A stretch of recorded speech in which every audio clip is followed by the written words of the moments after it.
বাগানের আগুন নেভাতে গিয়ে আগুনে পুড়ে মৃত্যু হলো বৃদ্ধর। শোকের ছায়া গোটা এলাকায়। বাঁকুড়ার বেলিয়াতোড় থানার অন্তর্গত বনগ্রামের বাসিন্দা গুরুপদ মণ্ডল প্রতিদিনের মতো সে জঙ্গল লাগোয়া নিজের বাগানে গরুর জন্য ঘাস কাটতে যায়।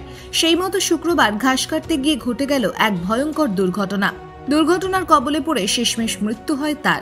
শুক্রবার বাগানে সে দেখে দাউ দাউ করে আগুন জ্বলছে। সেই আগুন নেভাতে গিয়েই শরীরের অনেকটা পুড়ে যায়।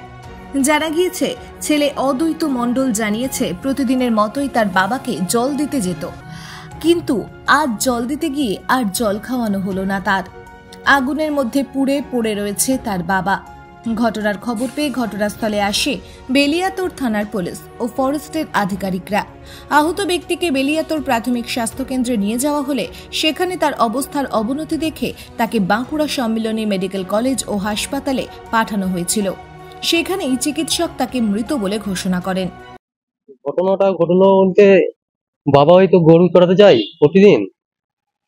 সকাল 7টার সময় যায়, এখন প্রচন্ড রোদ গরম তো, এখন সকাল 7টার দিকে যায় আর 9টার দিকে নিয়ে চলে আসে।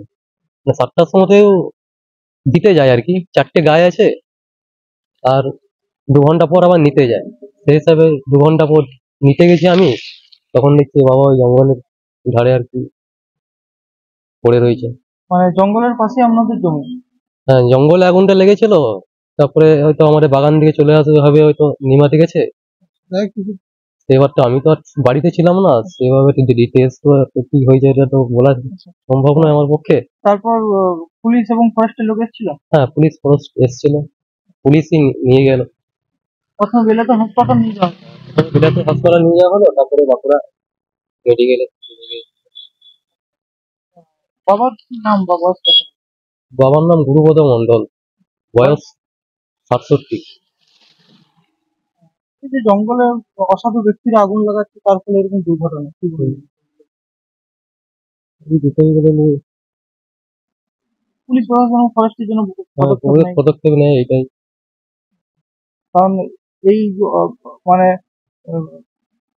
অসাধু ব্যক্তি এরকম কাজ করছে, তার ফলে তো আজকে একটা তরতাজা প্রাণ চলে তার ফলে আমার বাবাকে হারাতে হলো আমার।